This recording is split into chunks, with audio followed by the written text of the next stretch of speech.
ختم الله على قلوبهم وعلى سمعهم وعلى أبصارهم غشاوة ولهم عذاب عظيم জোরে বলুন আল্লাহু আকবার। আমার বন্ধু হেদায়েতের মালিককে, আর জোরে বলুন হেদায়েতের মালিককে। আপনি জোর করে কাউকে হেদায়েত দিতে পারবেন নাকি? একজন নবী ছিলেন নূহ আলাইহিস সালাতু ওয়াস সালাম, তার বউ ছিল কাফেরা। লূত আলাইহিস সালাতু ওয়াস সালাম একজন আল্লাহর নবী, তার স্ত্রী ছিল কাফেরা। আমার নবীর আপন চাচা আবু তালেব সারা জীবন নবীর পক্ষে কাজ করেছেন, তিনিও ছিলেন একজন কাফের। রাসূল তাকে হেদায়েত দিতে পারেন নাই। আপন চাচা আবু লাহাব নবীর বিরুদ্ধে অবস্থান নেওয়ার কারণে, নবীর বিরুদ্ধে ষড়যন্ত্র করার কারণে আমার নবীজি তাকে দাওয়াত দিয়েছেন, কিন্তু কোনো কাজ হয় নাই। ইসলাম কবুল করতে পারে নাই, বরং যে শত্রুতা করেছে। দুই চাচার মধ্যে তফাৎ হলো, আবু লাহাব নবীর বিরুদ্ধে ষড়যন্ত্র করেছে, কিন্তু আবু তালেব ঈমান না আনলেও, কাফের থাকলেও নবীর পক্ষে সারা জীবন কাজ করেছে। নবীর পক্ষে কাজ করলে হবে কি, দল হিসেবে ইসলাম না মানার কারণে সেই চাচাটাও জান্নাতি না জাহান্নামী? জাহান্নামী। শুধু মহব্বত করলে হবে না, নবীর প্রতি মহব্বত শুধু রেখেই জান্নাত পাওয়া যাবে না। খাদিজার ভূমিকা আসতে হবে, তালিবের ভূমিকায় গেলে জান্নাত পাওয়া যাবে না। খাদিজার ভূমিকা আসতে হবে। আম্মাজান খাদিজা মহব্বত করেছেন, আনুগত্য করেছেন। আর আবু তালেব নবীকে মহব্বত করতে পারলেও তিনি আনুগত্য করতে পারেন না। হেদায়েত কার হাতে? আসতে বলবেন না, কার হাতে? আমার নবীজি যখন দেখতে পাচ্ছেন আপন চাচা আবু তালেব দুনিয়া থেকে বিদায় নিচ্ছেন, তার বাল্য জীবনের কথা মনে হয়ে গেল। জন্মের পূর্বেই বাপ দুনিয়া থেকে বিদায় নিয়েছেন। জন্মের পর 5 বছরে তার মা দুনিয়া থেকে বিদায় নিয়েছেন। জন্মের 8 বছরে তার দাদা দুনিয়া থেকে বিদায় নিয়েছেন।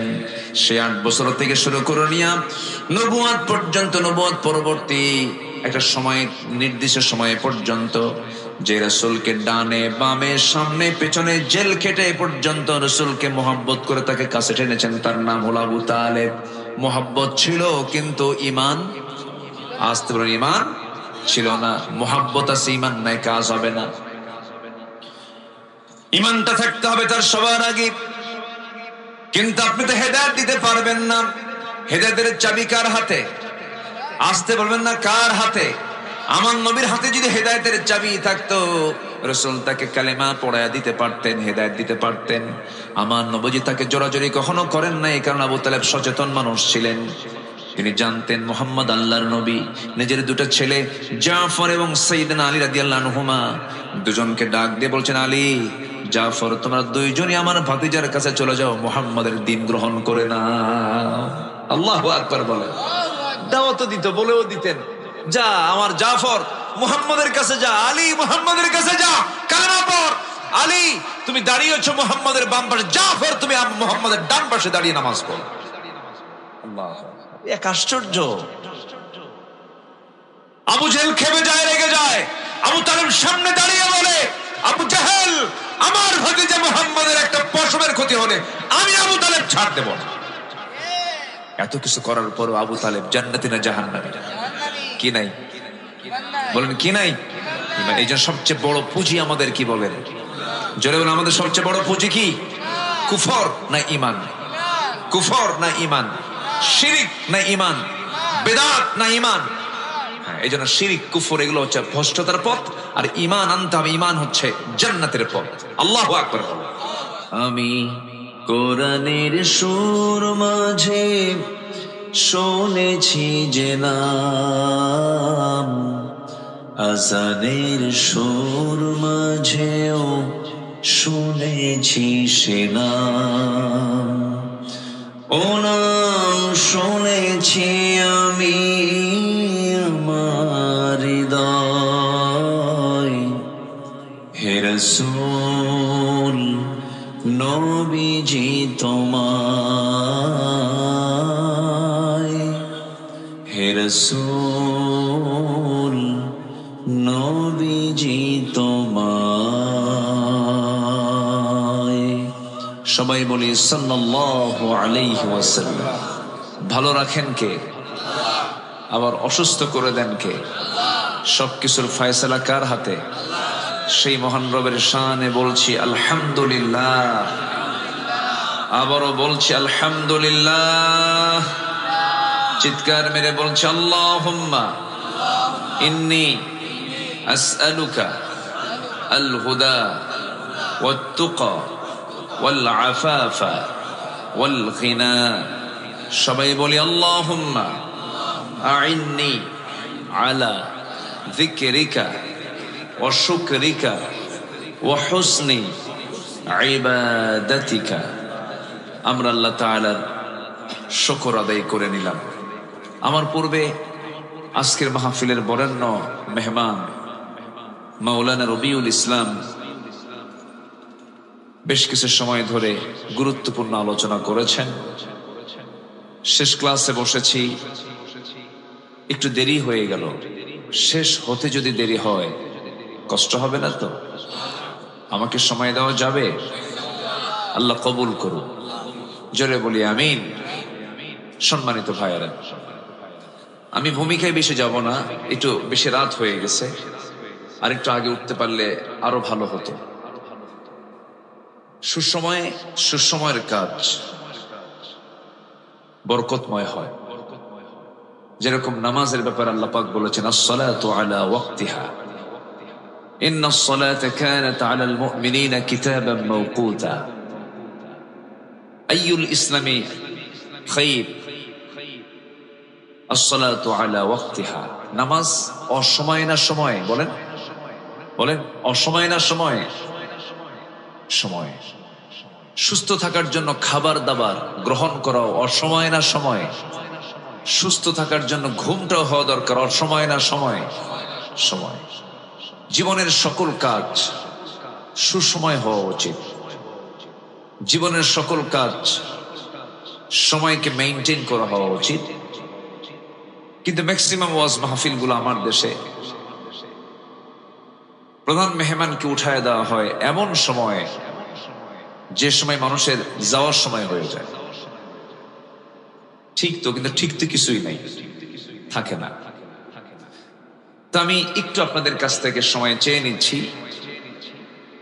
আমি শেষে সবাইকে নিয়ে মাজলুম, নির্যাতিত, নিপীড়িত, একটা মৃত্যুপুরী ফিলিস্তিন রাফা, ফিলিস্তিন গাজা, ভারতের কাশ্মীর সহ গোটা দুনিয়ার বিভিন্ন জায়গায় মুসলমানরা যেখানে নির্যাতিত হচ্ছে, নিপীড়িত হচ্ছে, তাদের পাশে তো দাঁড়ানো উচিত, আমাদের দায়িত্ব।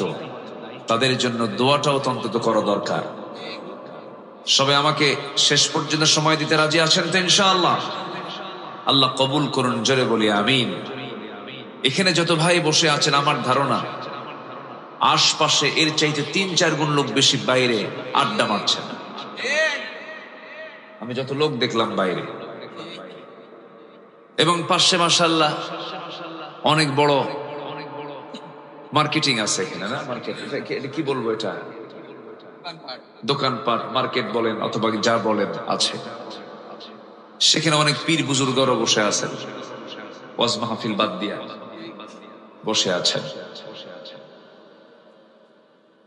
এবং আসতে নিয়ে আমার নাকে এত সুন্দর ঘ্রাণ আসতেছিল, বিভিন্ন বিড়ির বিভিন্ন গন্ধ। বান্দার বিড়ি খাওয়া দেখে মাঝে মাঝে মনে হয় কি জানেন, বান্দার পৃথিবীতে আসার মূল লক্ষ্যই হলো বিড়ি খাওয়া। জনে জনে মানুষ খাচ্ছে, খাওয়া দাওয়া, ফুর্তি করো, দুনিয়াটা মস্ত বড়। আল্লাহ তুমি আমাদের সময়টাকে নষ্ট করা থেকে আমাদেরকে বাঁচাও। জোরে বলি আল্লাহুম্মা আমিন। মরে যাওয়ার পরে আর কি কোনো সুযোগ আছে ভাই, বলেন তো? কোনো সুযোগ নাই। এই জন্য আল্লাহ রাব্বুল আলামিন টাইম দিয়েছেন, এটাকে কাজে লাগাতে হবে। কোন সেকেন্ডকে নষ্ট করা যাবে না। সময় নষ্ট করা হত্যার চেয়ে জঘন্য কাজ। আল্লাহ রাব্বুল আলামিন সময়টার মূল্য সবচেয়ে বেশি দিয়েছেন। হুয়াল্লাযী খালাকাল মাউতা ওয়াল হায়াতা লিয়াবলুয়াকুম আইয়ুকুম আহসানু আমালান وهو العزيز الغفور জোরে বলুন আল্লাহু আকবার। তিনি সেই মহান প্রভু যিনি মৃত্যু এবং জীবন সৃষ্টি করেছেন যেন তিনি বুঝে নিতে পারেন তোমাদের মধ্যে কোন কোন বান্দাগুলো নেক আমল ভালো আমল করে যেতে পারে। ভালো আমল করতে হবে, কিন্তু একটা বান্দা যদি বিড়ি খায় দিনে 60 থেকে 70টা বিড়ি খায়, ও ভালো কাজ করবে কখন? আমি আসতে নিয়ে এই কমিটিকে বলতেছেন, দেখেন কি ঘ্রাণ আসতেছে, নাকে পাচ্ছি, আকাশ বাতাস মুখরিত হয়ে যাচ্ছে বিড়ির গন্ধে। এত বড় একটা মেলা বসেছে, সেখানেও মানুষ। তবে হ্যাঁ, সাইয়েদনা ওমর ফারুক মাঝে মাঝে দোয়া করতেন, আল্লাহ আমাকে অল্প সংখ্যক লোকের কাতারে শামিল করে দিও। তার দোয়া শুনে আশ্চর্য হতেন। আশ্চর্য হয়ে কয়েকজন মুসলিম তাকে জিজ্ঞাসা করলেন, সাইয়েদনা ওমর, অল্প সংখ্যক লোকের কাতারে শামিল হওয়া মানে কি? বুঝলাম না। তিনি বললেন, কালিলাম মা তাশকুরুন কালিলাম মা তাযাক্কারুন। অল্প সংখ্যক লোকই আল্লাহর শুকরিয়া আদায় করে, অল্প সংখ্যক লোকেরাই আল্লাহর জিকির করে, অল্প সংখ্যক লোকেরাই আল্লাহর জান্নাত পাবে, অধিকাংশ জাহান্নামে চলে যাবে। আমরা হতাশ হব না, আমরা যা আছি। সাইয়েদনা নূহ আলাইহিস সালাতু ওয়াস সালাম, ইন্নী দাআউতু কওমি লাইলা ওয়া নাহারা, তিনি 900 বছরের কালিমার দাওয়াত দিয়েছেন দিনে এবং রাতে। ইসলাম কবুল করেছে মাত্র 80 থেকে 90 জন। তার দাওয়াত কি ব্যর্থ ছিল? না। এই জায়গা থেকে একটা বান্দা যদি নামাজি হয়, এটাই মাহফিলের সফলতা। বলি আলহামদুলিল্লাহ। আমার আগ দিয়ে সম্মানিত শহীদুল ইসলাম মুকুল সাহেব, এত সুন্দর তার বাচন ভঙ্গি, এত সুন্দর তার বক্তৃতা, কি সুন্দর করে কথাগুলো বললেন। মনে হলো যে তার কথাগুলো আরো শুনতে থাকি, কিন্তু সময়ের সংক্ষিপ্ততার কারণে উনি ওনার আলোচনাটাকে সংক্ষিপ্ত করেছেন।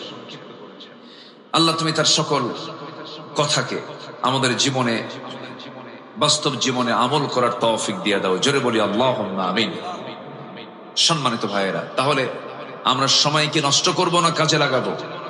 বলেন, সময় নষ্ট করব না কাজে লাগাবো? এই যে চায়ের দোকানগুলো আছে, চৌমাথা, তিন মাথা, ত্রিমোহনী, চৌমোহনীর যে কোনায় কোনায় যে চার দোকানগুলো গড়ে ওঠে, এটা কি চার দোকান না গিবতখানা? ভালো করে খবর বলেন, চার দোকান না আড্ডাখানা?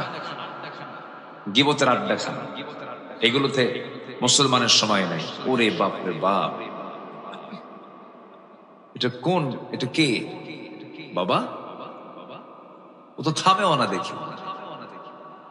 মাশাআল্লাহ।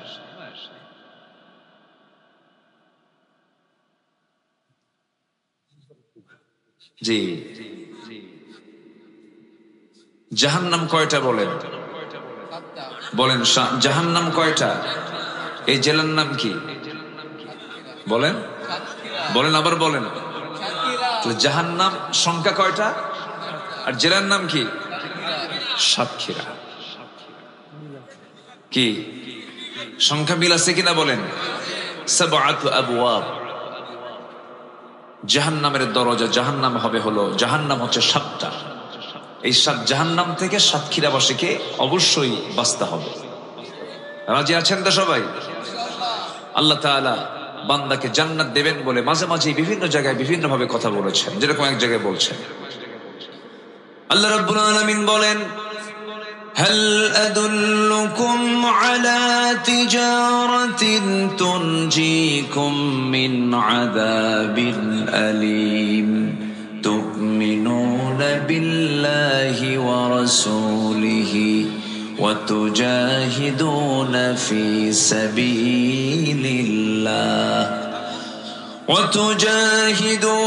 في سبيل الله بأموالكم وأنفسكم ذلكم خير لكم إن كنتم تعلمون জোরে বলুন আল্লাহু আকবার।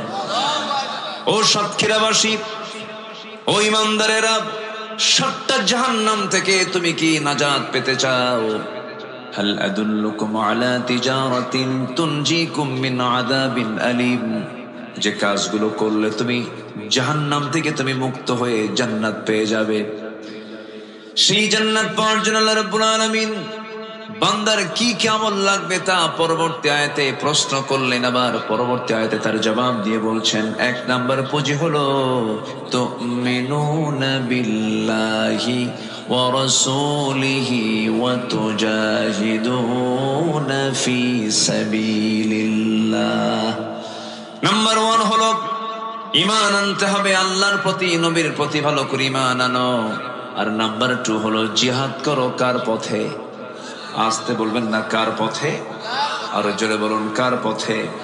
এবং সেই ঈমানের পথে কিছু ভ্রষ্টতা আছে, ঈমানকে নষ্ট করার জন্য কিছু ভ্রষ্টতার পথ আছে, পথভ্রষ্ট হওয়ার কিছু কারণ আছে যা ঈমানের সঙ্গে সাংঘর্ষিক। পথভ্রষ্টতার কারণগুলো কি কি? কোরআনকে সামনে রেখে আসুন, কোন কোন পথগুলো অবলম্বন করলে পরে বান্দা পথভ্রষ্ট হয়ে পড়বে। মোটামুটি 10টা কারণ আমি আজকে উপস্থাপন করতে চাচ্ছি। কয়টা কারণ বলেন? কয়টা কারণ? আমি কি একটা বলেছি? আমি কি একটা বলেছি? জি, আমি একটা একটা করে বলবো, আমাকে সময় দিবেন। আল্লাহ তুমি সবাইকে শেষ অবধি সবাইকে মনোযোগ সহকারে কোরআনের কথাগুলো আমল করার মানসিকতা নিয়ে শোনার তৌফিক দান করুন। জোরে বলি আমিন। এতদিন তো তৃপ্তি ভরে কথা বলতে পারিনি, কথা বলেছি, থামি নাই, কথা বলা বন্ধ রাখি নাই, জেল টেলও খাটছি, চুরি করে না, কোরআনের কিছু কথা বলে, হক কথা বলে। এই যে পাশে রবিউল ইসলাম বসে আছে, সেও জেল টেল খাটছে, অনেক ত্যাগ শিকার, অনেক স্যাক্রিফাইস তার। রাজশাহীতে মাহফিলে গেছে, ওখানে ধরে জেলে ঢুকায় দিচ্ছে। যশোরে মাহফিল ছিল, সেখানেও গ্রেফতার হয়েছে। আমি সাতক্ষীরাতে আসছিলাম 2022 সালে লাস্ট, এর আগে একবার সাতক্ষীরার একটা প্রোগ্রাম শেষ করলাম। শেষ করার সঙ্গে সঙ্গেই টোটাল সাতক্ষীরার ডিবি টিম আমাকে ঘেরাও করে মঞ্চ থেকে আমাকে দাওয়াত করে নিয়ে চলে গেল। ডিবি কার্যালয়ে রাখলো। যে আচরণগুলো করা হয়েছে, কোন আদর্শ মায়ের আদর্শ সন্তান এমন আচরণ করতে পারে না। যে আচরণগুলো করেছে, যে ভাষা, তাদের মুখের ভাষা প্রমাণ করে দেয় এদের জন্মে সমস্যা ছিল।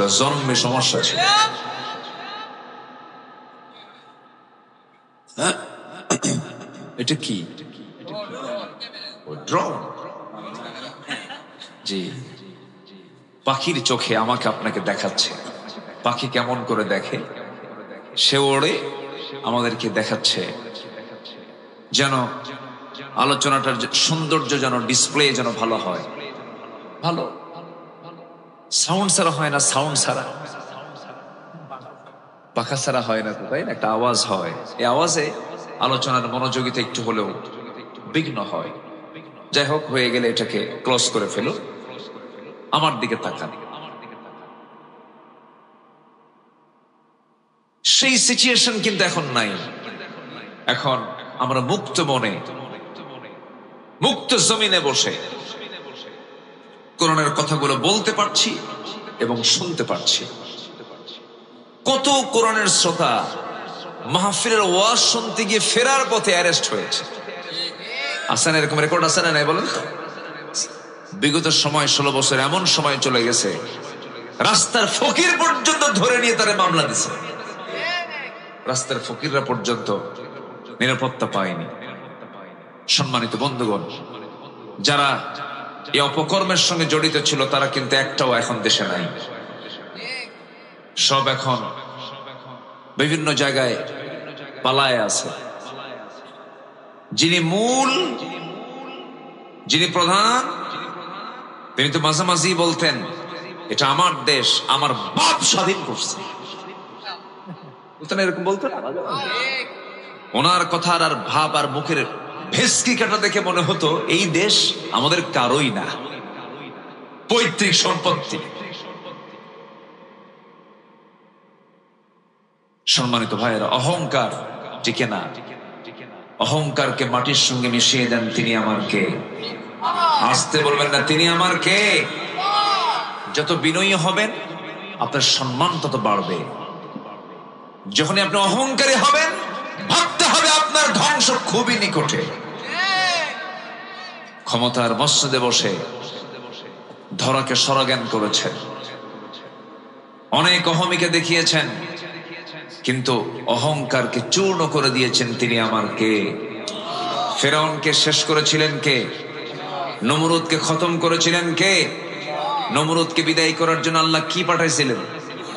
কি মশা বলেন?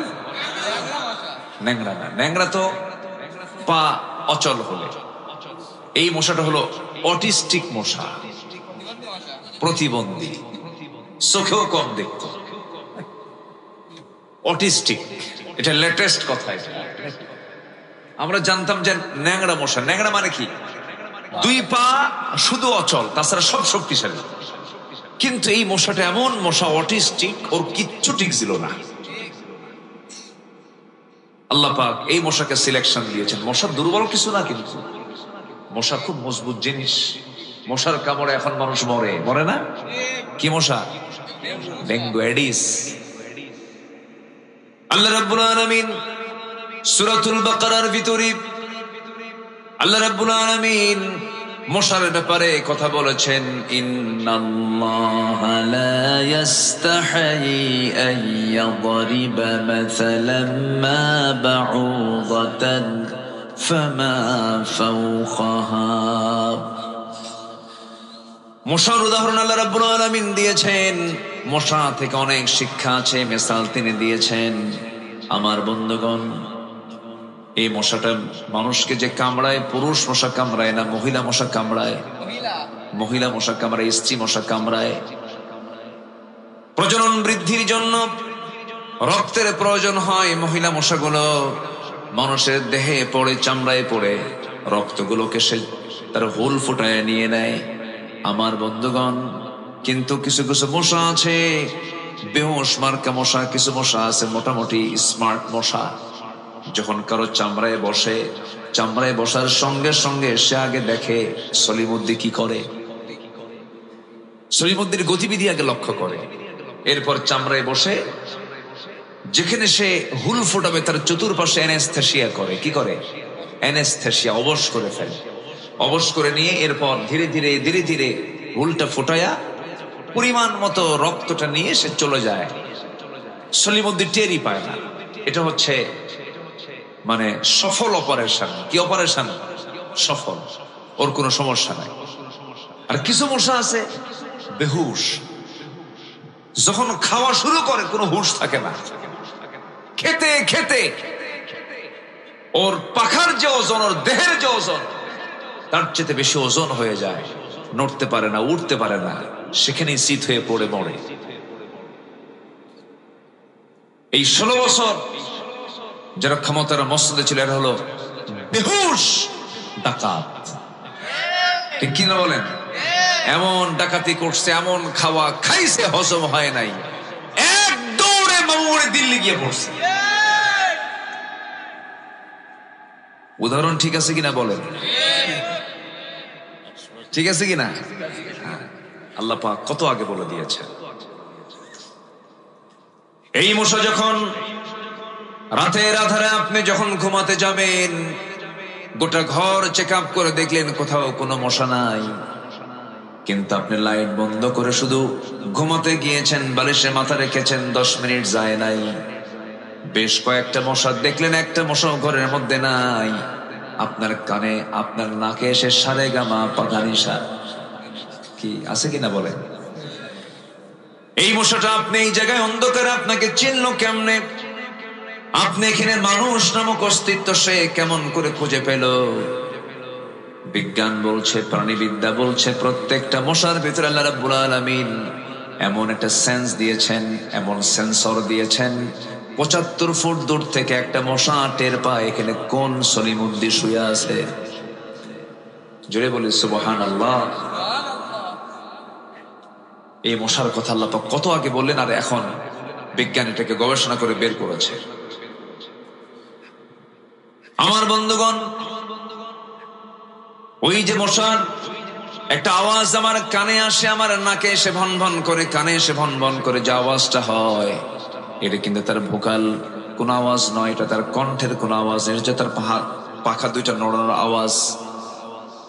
বিজ্ঞান বলতেছে একটা মশা তার পাখাকে প্রতি সেকেন্ডে একবার নয়, দুবার নয়, 50 বার, 100 বার নয়, একটা সেকেন্ড, প্রতি সেকেন্ডে মশা তার পাখাটা ঝাপটান মারে, প্রতি সেকেন্ডে 400 থেকে 500 বার। আজ পর্যন্ত পৃথিবীতে এমন দ্রুতগামী কোন মেশিন পৃথিবীতে তৈরি হয়নি যা আল্লাহ পাক মশার পাখার মধ্যে রেখে দিয়েছে। একটু জোরে সুবহানাল্লাহ বলা যাবে না ভাই? একটু জোরে বলে সুবহানাল্লাহ। সম্মানিত ভাইয়েরা, সর্বশেষ এই মশাকে আল্লাহ পাক মিসাল দিয়েছেন ইব্রাহিম আলাইহিস সালাতু ওয়াস সালামকে মূর্তি ভাঙ্গার মামলা দিয়ে, রাষ্ট্রদ্রোহিতার মামলা দিয়ে যখন জাতীয়ভাবে চূড়ান্ত করা হলো ইব্রাহিম আলাইহিস সালাতু ওয়াস সালামকে আগুনে নিক্ষেপ করতে হবে, এটার চূড়ান্ত যে ফয়সালা করেছিল নমরুদ, সেই নমরুদকে শেষমেশ বিদায় করেছেন কার কামড় খাওয়ায়া? এই অটিস্টিক মশার কামড় খাওয়ায়া বিদায় করেছেন। অতএব অহংকার করার কিছুই নেই। কত বড় নেতা হয়েছেন, কত বড় পাওয়ারফুল আপনি একজন রাষ্ট্রপতি হয়েছেন, আমার আল্লাহ যদি ধরেন পার পাওয়ার কোন রাস্তা পাওয়ার সুযোগ নাই। সব ক্ষমতার উৎসকে আসতে বলবেন না কে? আরো জোরে বলুন তিনি কে? আল্লাহ পাক। সে আল্লাহর কাছে আমাকে আপনাকে যেতে হবে, সে আল্লাহর হুকুমগুলো মানতে হবে। আমরা কি বিপথে থাকতে চাই না পথে থাকতে চাই? বেলাইন না লাইন? এইদিকে কিন্তু বেলাইন শব্দটা আছে, আছে না? তুমি তো বেলাইন চলছো, হ্যাঁ বলেন, এরকম বলেন। হ্যাঁ, আপনাদের ভাষাগুলো খুব মিষ্টি ভাষা, খুব ভালো লাগে, আলহামদুলিল্লাহ। ভাষাগুলো অনেক মিষ্টি, অনেক সুন্দর ভাষা আপনারা কথা বলেন। মুর্শিদাবাদ, নদিয়া, এর সঙ্গে লাগোয়া যে অঞ্চলগুলো, এই বেল্ট অনেক সুন্দর ভাষায় কথা বলে। সাতক্ষীরা থেকে যশোর, যশোর থেকে কুষ্টিয়া, মেহেরপুর, চুয়াডাঙ্গা, এই অঞ্চলের ভাষা, বাংলা ভাষা পৃথিবীর মধ্যে সেরা ভাষা। কেউ তো আলহামদুলিল্লাহ বললেন না? একটু জোরে বলুন না ভাই আলহামদুলিল্লাহ। আপনাদের ভাষার মধ্যে কিছু আবার গহনা আছে, যেরকম মেয়েদের কি পড়লে বেশি মানায়? গহনা পড়লে মানায়। তো ভাষার মধ্যে কিছু গহনা আছে, আপনাদের ভাষার গহনা যেরকম একটা গহনা আছে, ভাত খেয়ে যাবেন বলো, কি এখানে অতিরিক্ত কি আছে বলেন? বলো, ভাত খেয়ে যাবেন বলো, বুঝলেন? দোয়া করবেন বলো, কি আছে কিনা বলেন? আচ্ছা, এই বলো এটা হচ্ছে ভাষার গহনা। রাজশাহীতে আবার এটা বলো থাকে না। কোথায় যাচ্ছ গো? ওখানে ভাষার গহনা হলো গো। কি বলেন? কি গো। গতকালকে আমার মাহফিল ছিল রংপুর অঞ্চলে, দিনাজপুর, ওইদিকে ওদের ভাষার গহনা হলো বাহে। কি বলেন তো? বাহে। ভাত খাইছো বাহে? বাহে শব্দ ওদের ভাষার গহনা। তাহলে সাতক্ষীরাতে বলো, তারপরে রাজশাহীতে গো, রংপুরে বাহে, নোয়াখালীতে ভাষার গহনা হলো হুজুর দোয়া করবেন কেন, ভাত খাবেন কেন? তাহলে ওদের ভাষা কি বলেন তো? ভাষার গহনা কি কেন? লক্ষ্মীপুরে যাবেন, ওদের ভাষার গহনা হলো হুজুর দোয়া করবেন যে, ভাত খাবেন যে। যাচ্ছেন কোথায়? যে যে লক্ষ্মীপুরে যে, সাতক্ষীরাতে বলো, নোয়াখালীতে কেন, রাজশাহীতে গো, রংপুরে কি বাহে। এগুলোকে সেট আপ করে দিয়েছেন তিনি আমার কে? আসতে বল, তিনি আমার কে? আল্লাহ তাআলা। ভাষা, কত ভাষা। এই সাতক্ষীরার শ্যামনগরের সঙ্গে কি এলাকার ভাষার মিল আছে? একটু কম বেশি আছে কিনা? আছে কিনা বলেন? কম বেশি আছে। যশোরের দিকে যাবেন, ভাষা আরেক রকম পাবেন। একটু কম বেশি আছে। আল্লাহ পাক এগুলোকে দিয়েছেন, বিভিন্ন কারণে দিয়েছেন। কুষ্টিয়ার মানুষ সেখানে এসে মাস্তানি করবে, ওর ভাষায় ধরা খাবে যে ও কোন এলাকার মাল, ঠিক কিনা বলেন? ভাষায় ধরা খেয়ে যায়। কিন্তু গোটা দুনিয়ার মানুষ যখন নামাজে দাঁড়িয়ে যায়, আযান দিতে নিয়ে দাঁড়িয়ে যায়, সেই সময় সবার ভাষা একরকম হয়ে যায়। সবাই বলুন আলহামদুলিল্লাহি রাব্বিল আলামিন। সবাই বলুন আলহামদুলিল্লাহি রাব্বিল আলামিন আর রহমানির রহিম মালিকি ইয়াউমিদ্দিন ইয়্যাকা না'বুদু ওয়া ইয়্যাকা নাস্তাঈন ইহদিনাস সিরাতাল মুস্তাকিম সিরাতাল লাযীনা আন'আমতা আলাইহিম গায়রিল মাগদুবি আলাইহিম ওয়ালাদ-দাল্লিন। জোরে বলেন, আরো জোরে বলুন আমিন। মক্কার ইমাম কোন সূরা দিয়ে শুরু করে? বলেন বলেন বলেন। ঢাকার ইমাম কোন সূরা দিয়ে পড়ে? সাতক্ষীরার ইমাম কোন সূরা দিয়ে পড়ে? ভারতের ইমাম কোন সূরা দিয়ে পড়ে? সূরাতুল ফাতিহা পড়ে। গোটা পৃথিবীর মুয়াজ্জিন একই আযান দেয়। দেশের হাজী গেছে হজ করতে মক্কায়, কোথাও বাংলা পায় না, সব জায়গায় শুধু আরবি আরবি, কিছুই বোঝে না। 1.5 মাস মক্কা মদিনা ঘুরে দেশে ফিরছে। ফেরার পরে বন্ধু যখন জিজ্ঞাসা করেছে, বন্ধু হজ কেমন করলা বলো? বন্ধু এমন দেশে গেছিলাম, বাজারের সমস্যা, মার্কেটিং এর সমস্যা, কোথাও নিজের মন মতো করে কথা বলতে পারি না, সব জায়গায় শুধু আরবি চলে, শুধু 2টা জায়গায় বাংলা পাইছি। মুয়াজ্জিন যখন আযান দিল, ইমাম যখন সূরা ফাতিহা কইল। কি কথা কি বুঝতেছে না? তাহলে কি জাতীয় করে দিয়েছেন আল্লাহ পাক। গোটা পৃথিবীর মানুষ কোরআন দিয়ে, কি বলেন, গোটা পৃথিবীর মানুষ কোরআন দিয়ে 2 না 1? বলেন 2 না 1? মতনৈক্য না মতৈক্য? মতৈক্যে চলে আসছে। সবই তো ঠিক ছিল, শুধু একটু গর্জে ওঠা দরকার ছিল, একটু গর্জে ওঠা দরকার। 71-এ জেগেছিল আমার বাপ দাদারা, দেশকে স্বাধীন করেছেন। 24-এ জেগেছিল আমার সন্তানেরা, ফ্যাসিস্টকে উৎখাত করেছে। আর একবার জাগতে হবে কোরআনকে তার রাষ্ট্রীয় পর্যায়ে পৌঁছে দেবার জন্য। আর একবার রক্ত ঝরাতে হবে বুকের তাজা পান। সবাইকে রাজি আছো মুসলমান? রাজি আছো? কারা কারা হাত উঁচু করে দেখাও মুসলমান। কেউ তো স্লোগান দেন না।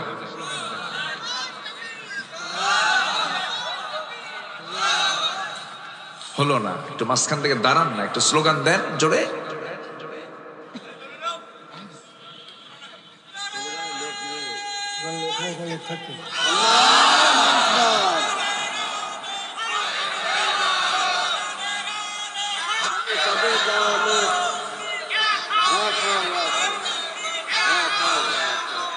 আল্লাহ কবুল করুন, জোরে বলি আমিন। আরো জোরে আমিন, আরো জোরে আমিন। সম্মানিত ভাইরা, আমরা কি লাইনে থাকতে চাই না বেলাইনে থাকতে চাই? জান্নাত কি বেলাইনে না লাইনে? লাইনের আরবি হলো সিরাত। লাইনের আরবি কি বলেন? সিরাতুল মুস্তাকিম। ইহদিনাস সিরাতাল মুস্তাকিম। আল্লাহর কাছে আমরা সঠিক পথটার জন্য আল্লাহর কাছে চাই, আল্লাহ আমাদের সঠিক পথ দেখায় দাও। সেই সঠিক পথ থেকে আমাকে বেলাইনে অন্য পথে নিয়ে যাওয়ার জন্য প্রাণান্তকর যে চেষ্টা চালায়, তার নাম কি বলেন? তার নাম কি? ইবলিস। কি নাম বলেন? ইবলিস। ইবলিস তো মনে হয় সাতক্ষীরা চেনে না, কোলারও আরো চেনে না, আছে কিনা? এই লোকটা উঠলো কেন? এই যে বসেন, কিছুই কয় না। হ্যাঁ বসেন। আমি কি কষ্ট দিয়ে ফেলতেছি আপনাদের? কারো কোনো সমস্যা নাই তো? জোরে বলি ইনশাআল্লাহ। কি যেন বলতেছিলাম? ইবলিস। আচ্ছা, ইবলিস সে সব চিনে, সে জান্নাতও ছিল। আদম এবং হাওয়া আলাইহিস সালাতু ওয়াস সালাম, আমাদের আব্বা আম্মা দুজনেই প্রথমে ছিলেন কোথায় বলেন? জান্নাতে। জান্নাতে ভালোই ছিলেন, শয়তান যেতে পেঁচটা লাগায় দিল। তাছাড়া আমরা তো জান্নাতেই ছিলাম।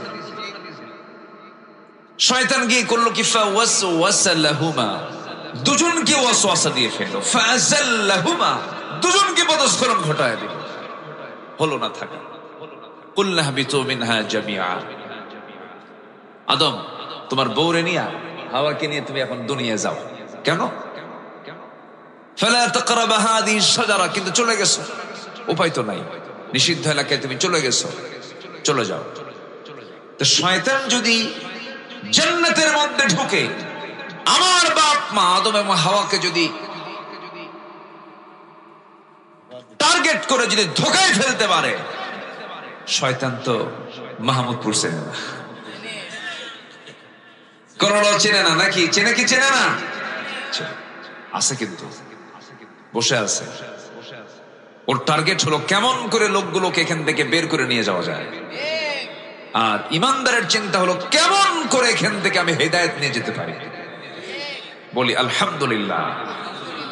একটু থাকুন, পথভ্রষ্টতার কারণগুলো কি কি আমি আজকে একটা একটা করে বলবো। জোরে বলি ইনশাআল্লাহ।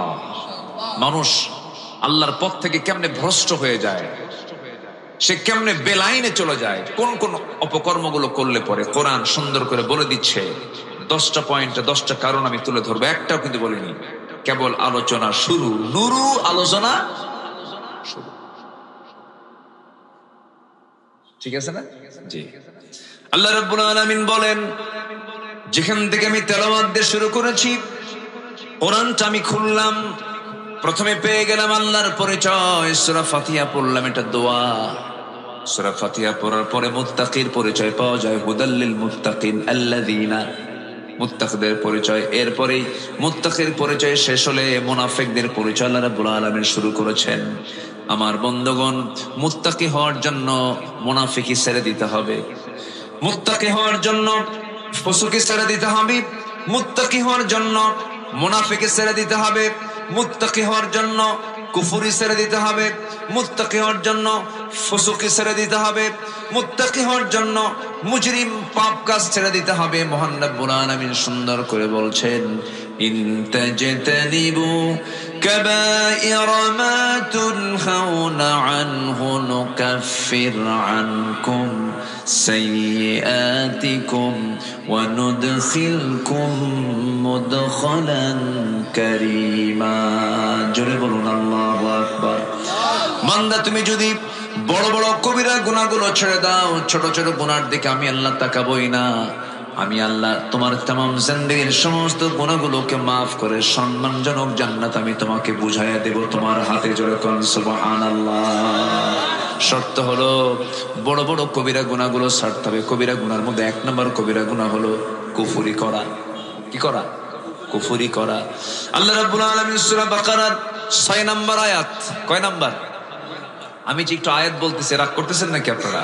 আয়াত যত বেশি বরকত তত বেশি, আয়াত নাই বরকত নাই।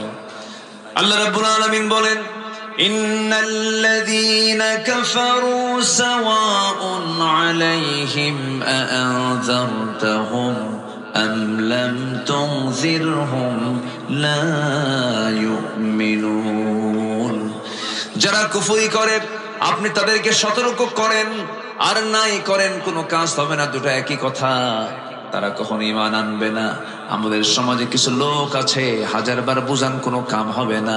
আল্লাহর দল করো, আল্লাহর দল করো। কিছু লোক আছে, নামাজ পড়বো, রোজা রাখবো, আবার আল্লাহর দল করা লাগবে কি? ভুল হবে আল্লাহর কাছে মাফ চেয়ে নেব। নামাজ পড়বে আল্লাহর নিয়মে, রোজা রাখবে আল্লাহর নিয়মে, দল করবে শয়তানের নিয়মে।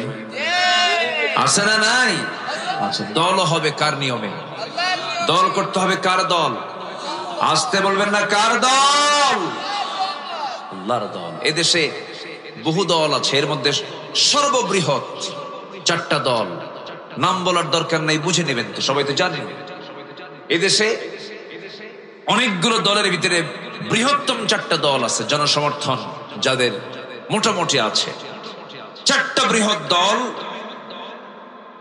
এই 4টা বৃহৎ দলের মধ্যে আবার কিছু ইসলামী দল আছে, আবার কিছু আছে অন ইসলামী দল। আছে না নাই বলেন তো? আছে। যে দলটা স্বীকার করে ফেলে যে আমরা ইসলামী দল না, নন ইসলামিক পার্টি, অন ইসলামী দল। আর কিছু দল তারা বলে না আমরা ইসলামী দল, আমরা ইসলামকে প্রতিষ্ঠা করতে চাই। আছে না নাই বলেন? আচ্ছা, তো আমি মুসলমান হিসাবে আমার কি ইসলামী দল করা দরকার না অন ইসলামী দল করা দরকার? বলেন বলেন বলেন। আগে প্রথম প্রশ্ন করি, দলটা করা কি? অনেকে চুপচাপ আছে, কিচ্ছু বলতেছে না। হুজুর বলে কোন বেকার দিয়ে পড়বো, দল তো করি না। দল যে করেন না এটাও বিপদ, দল না করলেও বিপদ। কিন্তু যে বলে আমি নিরপেক্ষ, আমার কোনো দল নাই, ওটা সবচাইতে বড় শয়তান। ওটা যে বলে আমি নিরপেক্ষ, আমার কোনো দল নাই, ওর দল হলো শয়তান। আমার কথা কি বুঝতেছেন ভাইরা? স্বামী স্ত্রী দুটা, একটা স্বামী একটা স্ত্রী, একটা পুরুষ আর একটা কি মহিলা। পুরুষ মহিলা এক জায়গায় হলে তো সন্তান হওয়া সম্ভব নাকি? কি মহিলা মহিলা এক হয়ে কি হবে? হবে না। আবার পুরুষ পুরুষ এক হয়ে কি বংশ বিস্তার হবে? হবে না। সক্রিয় হওয়ার জন্য নারী পুরুষকে এক জায়গায় হতে হবে। সম্মানিত বন্ধুগণ, যে বলে আমি কোনো পক্ষই না, ও তো কিছুই না, ওর দিকে কিছুই হবে না, ও হলো হিজড়া। আমার কথা কি বুঝতেছেন? এই জন্য মুসলমান নিরপেক্ষ থাকবে না, মুসলমান পক্ষ নেবে একজনের। তিনি কে? কার দল? আসতে বলবেন না, কার দল? সে দলের নাম কি? আরো জোরে, আরো জোরে, আরো জোরে। মনে হয় কষ্ট দিয়ে ফেলতেছে আপনাদের। হুজুর এগুলো কি কোন? একটু নামাজের বয়ান করেন, একটু কান্দায় ফেলেন না। আমাকে লাইন আগে খুঁজে বের করতে হবে, জান্নাতের লাইন কোনটা। অনেক জাহান্নামে যাবে, নামাজ পড়েও তারা জান্নাত পাবে না। আছে না নাই? অনেকে ব্যক্তিগত জীবনে ইসলামকে মানতে চান, কিন্তু রাজনৈতিক জীবনে, রাষ্ট্রীয় জীবনে ইসলামকে মানতে চান না। উনি মুসলমান নন, উনি ভণ্ড, উনি প্রতারক। ক্লিয়ার কথা, নির্ভেজাল কথা বলছি। পছন্দ হলে আলহামদুলিল্লাহ, না হলেও আলহামদুলিল্লাহ। কথা ক্লিয়ার হওয়া উচিত। কোরআন ক্লিয়ার কথা বলে দেয়। দেখেন আল্লাহ আরো কি ক্লিয়ার বলতেছে, দেখেন আমার না কথা, কোরআন বলতেছে। কোরআন সুন্দর করে বলে দিচ্ছে, وَمَن يَبْتَغِ غَيْرَ الْإِسْلَامِ دِينًا فَلَن يُقْبَلَ مِنْهُ وَهُوَ فِي الْآخِرَةِ مِنَ الْخَاسِرِينَ।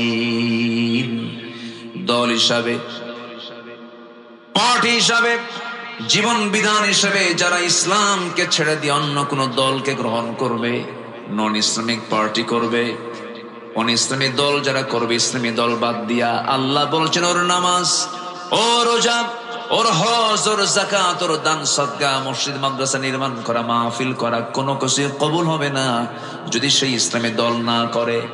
এই জন্য দল করতে হবে কার? আসতে বলবেন না, কার? ইসলামটা এসেছে কার পক্ষ থেকে? আদমের দলের নাম কি ছিল? জোরে জোরে জোরে জোরে আমাদের বাপকে বলেন। আদম বলেন আমাদের বাপকে। আদম, তার দলের নাম কি ছিল? আমার নবীর নাম কি বলুন? মুহাম্মদ সাল্লাল্লাহু, তার দলের নাম কি ছিল? ইসলাম। জাতির পিতাকে আরো জোরে। এটা তো 16 বছর আটকে রাখছিল, এটা 16 বছর আটকে রাখছিল।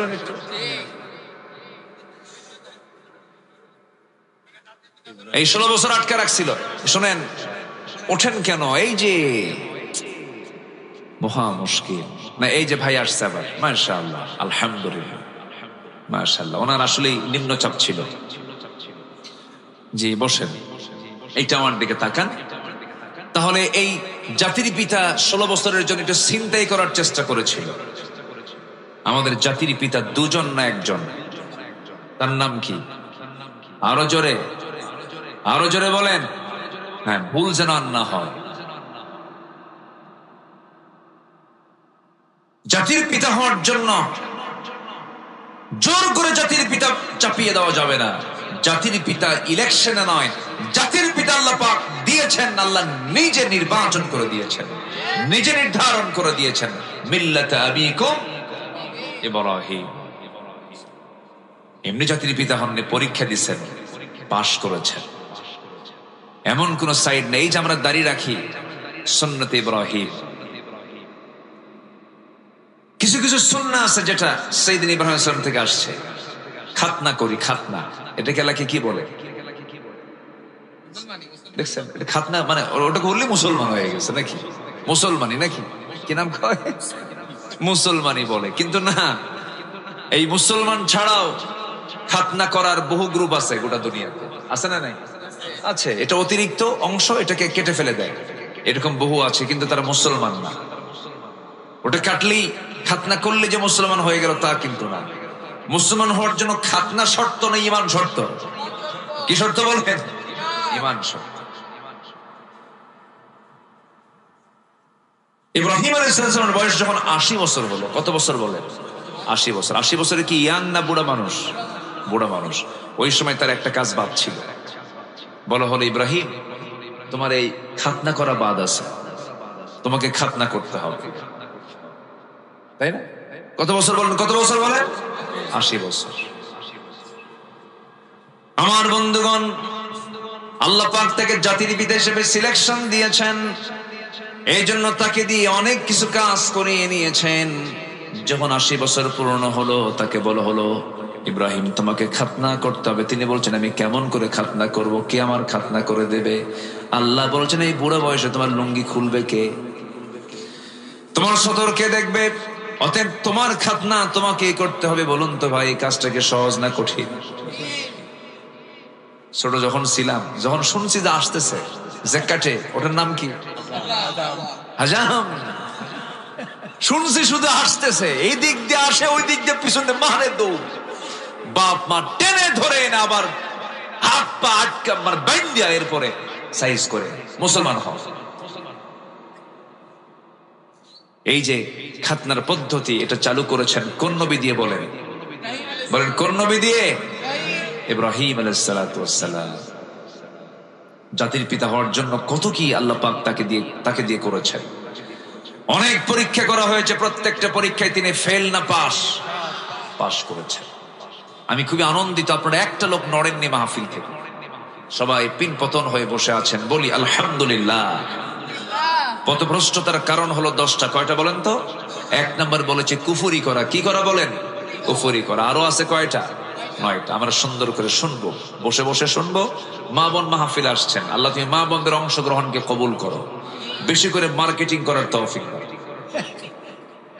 সবাই হাসে, মার্কেটে যায় না, একজন কিছু সুবহানাল্লাহ, একজন কিছু সুবহানাল্লাহ। আচ্ছা সত্যি করে বলেন তো, মার্কেটে এখন পুরুষ বেশি না মহিলা বেশি বলেন তো? মেয়েরা সব মার্কেটে ঢুকছে আর পুরুষরা সব হাতে চুড়ি দিয়ে বসে আছে। যাও, গো টু মার্কেট। হ্যাঁ হ্যাঁ, না গেলে পছন্দ হয় না। স্বামীকে এক ধমক দিয়ে কাজ করে থুয়ে দেয়। তুমি কি মার্কেট বুঝো কিছু? তুমি তো সংসারে আগুন ধরায় দিছো, মার্কেট বুঝো তুমি? এক ধমকে বাড়িতে কাজ করে রেখে বলে বাচ্চা তুমি দেখো, বাচ্চার বয়স 1.5 বছর, তুমি দুধ খাওয়াও। ফিডার একখানা হাতের মধ্যে দিয়া ঢং ঢং করে মাথার চুল আঁচড়ানো, চুল ছেড়ে দিয়া, মাথায় কাপড় নাই, ওড়না নাই, 3 পিস পরে, হাই হিল লাগাইয়া, পাশে একখান ভ্যানিটি, একখান ব্যাগ নিয়া, ঠোঁটে লাল লিপস্টিক লাগাইয়া, কপালে একখান টিপ লাগাইয়া, আশকারা মাস্কারা, যুবকের তো কাম সারা, একটা ঝাঁঝালো সেন্ট লাগায়া চললো মার্কেট, কলারোয়ার মার্কেটে ঢুকে পড়লো। কাপড় কিনতে হবে, একদম শাড়ির দোকানের সামনে গিয়ে বসে ঠ্যাঙের পরে ঠ্যাং তুলে দিয়ে দোকানদারকে লক্ষ্য করে বলে ভাইয়া একটা শাড়ি দেখানো যাবে কি? দোকানদারও কম না, দোকানদার সঙ্গে সঙ্গে একখান শাড়ি বের করে নিজের দেহের সঙ্গে লটকায় দিয়ে বলে, আপা এই শাড়ি কিন্তু আপনাকে দারুণ মানাবে। ওটা আরেক বদমাইশ। আছে না নাই? এই নোংরামি ইমানদার করতে পারে না। এই পর্দাহীনতা ইমানদার নারী করতে পারে না। আমার মা, আপনার কথারও পর্দা আছে, দেহ তো দূরেই থাকলো, আপনার কথার যে সৌন্দর্য এটাও পর পুরুষকে দেখানো যাবে। আসতে বলেন, দেখানো যাবে। وقل قولا معروفا فيطمع الذين في قلبه مرض। যাদের অন্তরে রোগ আছে, কথা শুনলেও ওর মধ্যে ইশক জাগে, ইশক জাগে।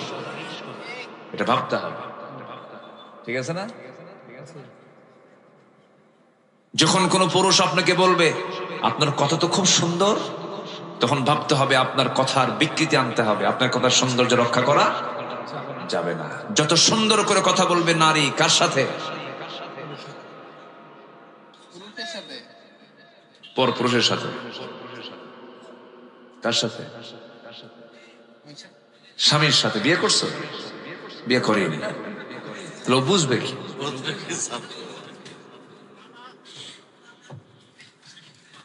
দেখছেন, বুঝবে কি জ্বালা কি জিনিস? দেখেন, বিয়ে শাদী করে এখন বইয়ের দিকে দোষ চাপায় দিচ্ছে। আমার মা, শুনে রাখেন, বাড়িতে সাইজ করতে হবে কিন্তু। স্বামী স্ত্রীর যদি ইসলাম থাকে, স্বামী স্ত্রীর মধ্যে, আল্লাহর কসম করে বলি, যে স্বামী স্ত্রীর মধ্যে ইসলাম থাকবে, ওই স্বামী স্ত্রীর দাম্পত্যময় জীবন হবে জান্নাতের টুকরা। বলি আলহামদুলিল্লাহ, জোরে বলি আলহামদুলিল্লাহ। ইমান টিকে রাখবেন, ইসলাম রাখবেন, সব কাজে বরকত দিয়ে ভরপুর করে দিবেন। তিনি আমার কে? আল্লাহ পাক। আমার বন্ধুগণ, পথভ্রষ্টতার দিকে যাওয়া যাবে না, কুফরির দিকে যাওয়া যাবে না। ইমানের সঙ্গে এটা সাংঘর্ষিক। কুফরিটা কি? কুফরি হলো যে আল্লাহর বিধানকে অবিশ্বাস করে, যে আল্লাহর আইন কানুনকে অমান্য করে, আল্লাহর বিধানকে মেনে নিতে পারে না, আখিরাতকে বিশ্বাস করতে পারে না, পর্দার নিয়মকে মানতে চায় না, দ্বীনের নিয়মকে মানতে চায় না। এই ধরনের লোকগুলোকে আপনি যতই সতর্ক করেন, হে রাসূল, আনযারতাহুম আম লাম তুনযিরহুম সাওয়াউন আলাইহিম, তাদের কাছে সমান কোনো কাজ হবে না, তারা কখনো ঈমান আনবে না। কারণ আল্লাহ নিজেই বলছেন, খতামাল্লাহু আলা কুলুবিহিম ওয়া আলা সামঈহিম ওয়া আলা আবসারিহিম গিশাওয়াতুন ওয়া লাহুম আযাবুন আযীম। জোরে বলুন আল্লাহু আকবার। আমার বন্ধু, হেদায়েতের মালিক কে? আর জোরে বলুন, হেদায়েতের মালিক কে? আপনি জোর করে কাউকে হেদায়েত দিতে পারবেন নাকি? একজন নবী ছিলেন, নূহ আলাইহিস সালাতু ওয়াস সালাম, তার বউ ছিল কাফেরা। লূত আলাইহিস সালাতু ওয়াস সালাম, একজন আল্লাহর নবী, তার স্ত্রী ছিল কাফেরা। আমার নবীর আপন চাচা আবু তালেব সারা জীবন নবীর পক্ষে কাজ করেছেন, তিনিও ছিলেন একজন কাফের। রাসূল তাকে হেদায়েত দিতে পারেন নাই। আপন চাচা আবু লাহাব নবীর বিরুদ্ধে অবস্থান নেওয়ার কারণে, নবীর বিরুদ্ধে ষড়যন্ত্র করার কারণে আমার নবীজি তাকে দাওয়াত দিয়েছেন, কিন্তু কোনো কাজ হয় নাই। ইসলাম কবুল করতে পারে নাই, বরং যে শত্রুতা করেছে। দুই চাচার মধ্যে তফাৎ হলো, আবু লাহাব নবীর বিরুদ্ধে ষড়যন্ত্র করেছে, কিন্তু আবু তালেব ঈমান না আনলেও, কাফের থাকলেও নবীর পক্ষে সারা জীবন কাজ করেছে। নবীর পক্ষে কাজ করলে হবে কি, দল হিসেবে ইসলাম না মানার কারণে সেই চাচাটাও জান্নাতি না জাহান্নামী? জাহান্নামী। শুধু মোহাব্বত করলে হবে না, নবীর প্রতি মোহাব্বত শুধু রেখেই জান্নাত পাওয়া যাবে না। খাদিজার ভূমিকা আসতে হবে, তালিবের ভূমিকায় গেলে জান্নাত পাওয়া যাবে না। খাদিজার ভূমিকা আসতে হবে। আম্মাজান খাদিজা মোহাব্বত করেছেন, আনুগত্য করেছেন। আর আবু তালেব নবীকে মোহাব্বত করতে পারলেও তিনি আনুগত্য করতে পারেন না। হেদায়েত কার হাতে? আসতে বললেন না, কার হাতে? আমার নবীজি যখন দেখতে পাচ্ছেন আপন চাচা আবু তালেব দুনিয়া থেকে বিদায় নিচ্ছেন, তার বাল্য জীবনের কথা মনে হয়ে গেল। জন্মের পূর্বেই বাপ দুনিয়া থেকে বিদায় নিয়েছেন, জন্মের পর 5 বছরে তার মা দুনিয়া থেকে বিদায় নিয়েছেন। জন্মের 8 বছরে তারা দাদা দুনিয়া থেকে বিদায় নিয়েছেন। সে 8 বছর থেকে শুরু করে নিয়ে নবুয়ত পর্যন্ত, নবুয়ত পরবর্তী একটা সময়, নির্দিষ্ট সময় পর্যন্ত যে রাসূলকে ডানে বামে সামনে পেছনে জেল খেটে পর্যন্ত রাসূলকে মোহাব্বত করে তাকে কাছে টেনেছেন, তার নাম হলো আবু তালেব। মোহাব্বত ছিল কিন্তু ঈমান, আসতে বলেন ঈমান ছিল না। মোহাব্বত আছে, ঈমান নাই, কাজ হবে না। ঈমানটা থাকতে হবে তার সবার আগে। কিন্তু আপনি তো হেদায়েত দিতে পারবেন না। হেদায়েতের চাবি কার হাতে? আসতে বলবেন না কার হাতে? আমার নবীর হাতে যদি হেদায়েতের চাবি থাকতো, রাসূল তাকে কালেমা পড়ায়া দিতে পারতেন, হেদায়েত দিতে পারতেন। আমার নবী তাকে জোরাজোরি কখনো করেন নাই, কারণ আবু তালেব সচেতন মানুষ ছিলেন। তিনি জানতেন মুহাম্মদ আল্লাহর নবী। নিজের দুটো ছেলে জাফর এবং সাইয়েদনা আলী রাদিয়াল্লাহু আনহুমা দুজনকে ডাক দিয়ে বলছেন, আলী, জাফর, তোমরা দুইজনই আমার ভাতিজার কাছে চলে যাও, মুহাম্মাদের দ্বীন গ্রহণ করে না। আল্লাহু আকবার বলেন। দাওয়াত দিত, বলেও দিতেন, যা আমার জাফর মুহাম্মাদের কাছে যা, আলী মুহাম্মাদের কাছে যা, কালেমা পড়। আলী, তুমি দাঁড়িয়েছো মুহাম্মাদের বাম পাশে, জাফর তুমি মুহাম্মাদের ডান পাশে দাঁড়িয়ে নামাজ পড়ো। আল্লাহ, এক আশ্চর্য। আবু জেহেল খেপে যায়, রেগে যায়। আবু তালেব সামনে দাঁড়িয়ে বলে, আবু জাহেল, আমার ভাতিজা মুহাম্মাদের একটা পশমের ক্ষতি হলে আমি আবু তালেব ছাড় দেব না। এত কিছু করার পর আবু তালেব জান্নাতি না জাহান্নামী? কি নাই বলেন, কি নাই? এই যে সবচেয়ে বড় পুঁজি আমাদের, কি বলেন জোরে বলেন, আমাদের সবচেয়ে বড় পুঁজি কি? কুফর না ঈমান? কুফর না ঈমান? শিরিক না ঈমান? বেদাত না ঈমান? এই জন্য শিরিক, কুফর এগুলো হচ্ছে ভ্রষ্টতার পথ, আর ঈমান আনতে হবে, ঈমান হচ্ছে জান্নাতের পথ। আল্লাহু আকবার। আমার কথাগুলো কি বুঝতে কষ্ট হচ্ছে কিনা আপনাদের? কারো কোনো সমস্যা নাই তো? জোরে বলি ইনশাআল্লাহ। একটু ধীরে ধীরে আমরা 10টা কারণ বের হলেই আমরা আলোচনা শেষ করে দেব। ধীরে ধীরে একটু সময় দেন আমাকে। আমার মায়েরা বসে আছে তো নাকি? মায়েরা বসে আছে তো? বলি আলহামদুলিল্লাহ। আমার নবী প্রথম দাওয়াত দিয়েছেন পুরুষ মানুষকে না মহিলা মানুষকে? জোরে বলেন। সেটা কি বাইরের না ভিতরের? ভিতরে। মা প্রথম ইসলাম কবুল করেছে একজন মহিলা। আল্লাহু আকবার বলেন। হ্যাঁ, হারামের বাসিন্দা প্রথম একজন মহিলা। আল্লাহু আকবার বলেন। হাজরা আলাইহিস সালাতু ওয়াস সালাম প্রথম ইসলাম কবুল করেছে একজন মহিলা, প্রথম জীবন দিয়েছে একজন মহিলা। আল্লাহু আকবার বলেন। মেয়েদের অবদান কি কম? অনেক অবদান। আমার নবীজি জাবালে নূর থেকে কোরআন যখন নাজিল হলো, কোরআনটার সাথে নিয়ে জাবালে নূর থেকে আস্তে করে বের হলেন। ঘর থেকে, জাবালে নূর থেকে, গুহা থেকে বের হলেন। 5 বছর ধ্যানমগ্ন ছিলেন, সত্যের অনুসন্ধান তিনি করছিলেন।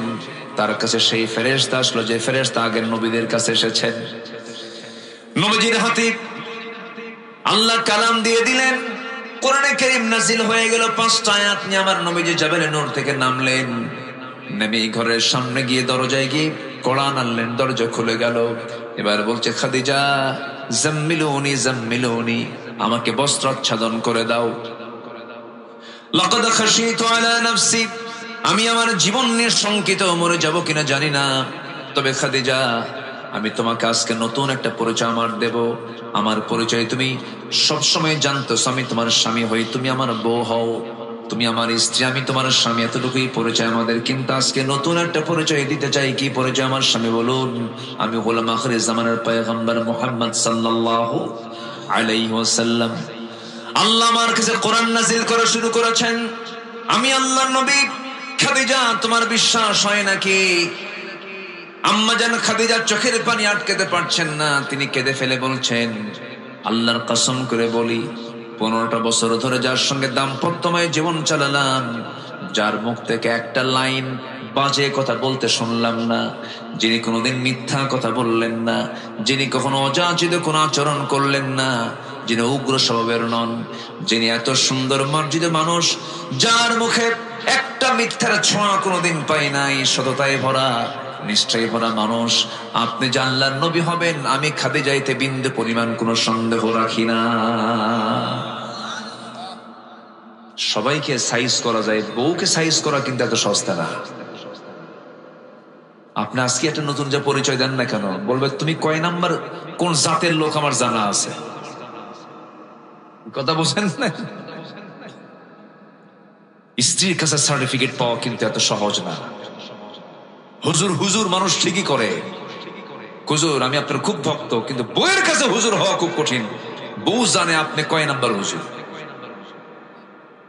এই জন্য সবার আগে ভালো হতে হবে দূরের লোকের কাছে না কাছের লোকের কাছে? কাছের লোকের কাছে। আপনি কতটুকুন মেজাজওয়ালা দূরের লোক বুঝবে না। আপনি কত বড় বদ মেজাজি সবচেয়ে বেশি জানবে কে? বলেন কে জানবে? নিজের স্ত্রী। ও আপনার ভিতরটাও জানে, ও আপনার বাইরেরটাও জানে।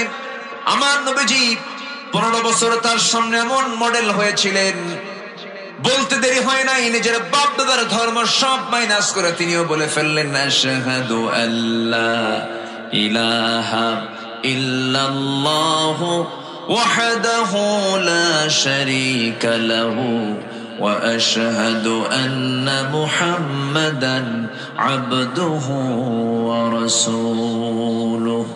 হেদায়েতের মালিককে বলেন, আসতে বলবেন না। কে? আম্মা জান খাদিজাকে একবার বললেই তিনি ইসলাম কবুল করে ফেললেন।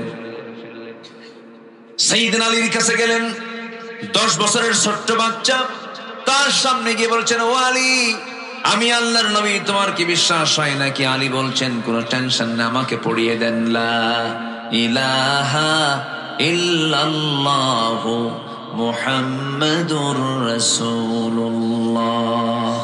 3 বছরের ছোট, 3 বছরের বড় রসুল, বাল্য দিনের বন্ধু, হিজরতের সাথী, দুঃসময়ের সাথী, আমার নবীর পরে যার স্থান তার নাম কি বলেন?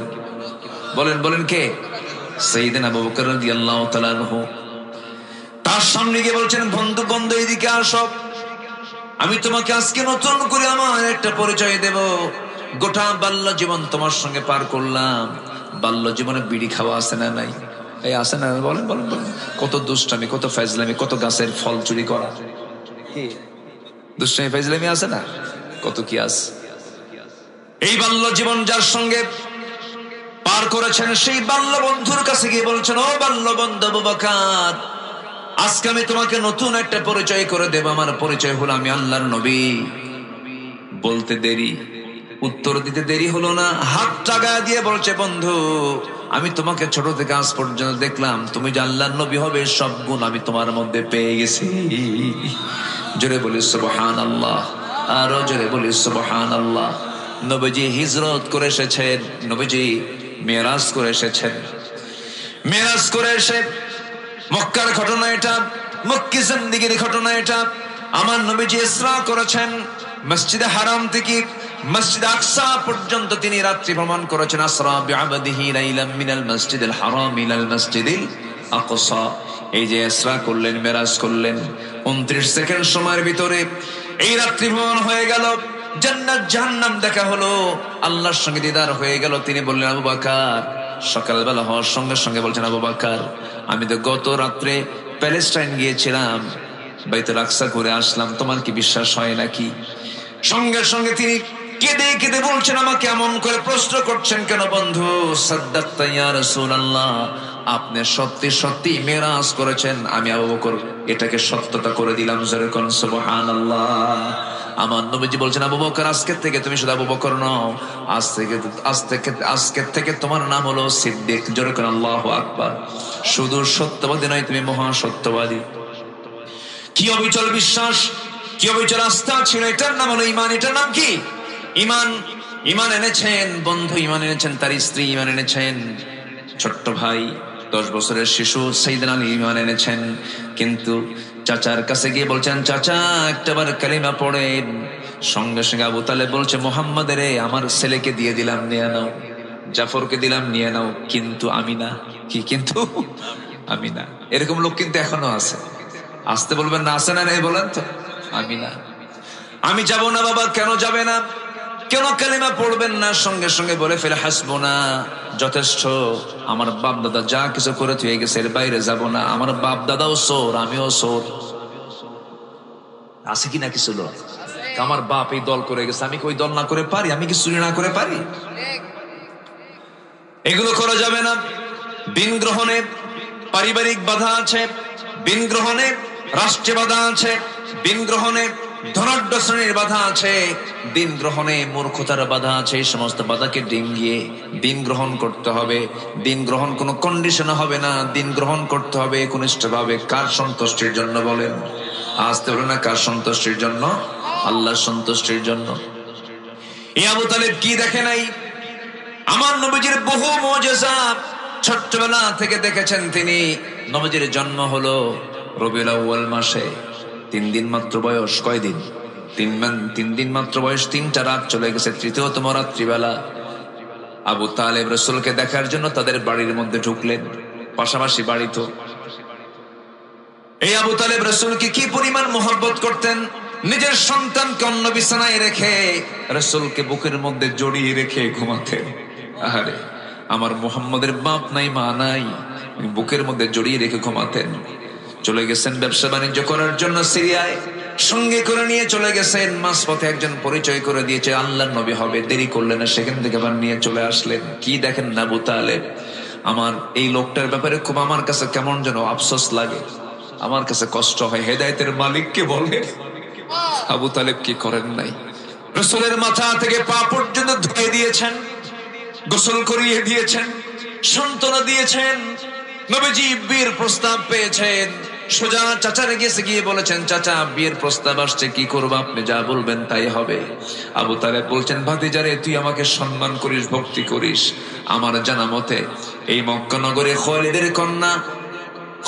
কন্যা খাদিজার চাইতে পুত পবিত্র নারী আর একটাও নাই, তুমি বিয়ে করে নিতে পারো। চাচার কথাই তিনি বিয়ে করে নিয়েছেন, ভাষা তার কাছ থেকে শিখছেন। সে আবু তালেব রাসূলকে একদিন বলছেন, ভাতিজা মুহাম্মদ দেখতে পেলাম তোমার জন্মের মাত্র 3 দিন পর তৃতীয়তম রাত্রিতে আমি তোমার ঘরের মধ্যে ঢুকলাম, তোমাদের বাড়ির মধ্যে ঢুকলাম, ঢুকে দেখি তোমার মা কান্না করে, তোমার মার চোখে পানি, কিন্তু তোমার মা একটা বারের জন্য তোমাকে কোলে নেয় না, 3 দিন যাবত কোলে নেয় না। ভালো করে তোমার মা তোমাকে দূরে রেখে শুধু কান্নাকাটি করে। আমি লক্ষ্য করে দেখলাম তোমার মা তোমাকে চাঁদনি আকাশের চাঁদের নিচে তোমাকে শোয় রেখেছে। চোখের সামনে দেখতে পেলাম। মুহাম্মদ কতটুকু সত্য আমি ভুল দেখছি কিনা জানি না। চাচা আপনি বলেন, কি দেখছেন আপনি? আমি দেখতে পেলাম তোমার মা তোমাকে দূরে রেখে, চাঁদনি আকাশের নিচে রেখে তোমার মা দূরে বসে বসে কান্নাকাটি করে। আর আমি তোমাকে দেখতে পেলাম তুমি যখন তোমার ডান হাতটা বাম দিকে নাও, আকাশের চাঁদটা ডান থেকে বাম দিকে যায়। আবার তোমার হাতটা যখন তুমি বাম থেকে ডান দিকে নাও, আকাশের চাঁদটা তোমার হাতকে ফলো করে ডান দিকে চলে যায়, বাম দিকে চলে যায়। যখন তুমি তোমার 2টা হাত নিচের দিকে নামায় আনো, আকাশের চাঁদটাও নিচের দিকে নেমে আসে। আমি কি ভুল দেখেছি নাকি? মুহাম্মদ বলো। রাসূলকে দেখে বলছেন, চাচা জন্মের পূর্বে বাপ হারাইছি, জন্মের পরে আমি মা হারাইছি। মাকেও বেশি দিন পাই নাই, বাপকে তো দেখি নাই। আমার বাপ ইন্তেকাল করেছেন, আমার জন্ম হলো বাপ ছাড়া। যখন আমি পৃথিবীতে আসলাম, এই পৃথিবীতে আসার পর আমার মা আমাকে কোলের মধ্যে নিয়ে আমাকে যার করে উঠায় দিবেন তার প্রিয় স্বামী দুনিয়াতে নাই। আমাকে দেখলেই তার স্বামীর কথা মনে হয়ে যায়, এই জন্য তিনি আমাকে কোলে নিতে পারেন না। আমাকে সেই জন্য কোলে না নিয়ে দূরে দূরে রেখে দেন, আমাকে কোলে নেন না।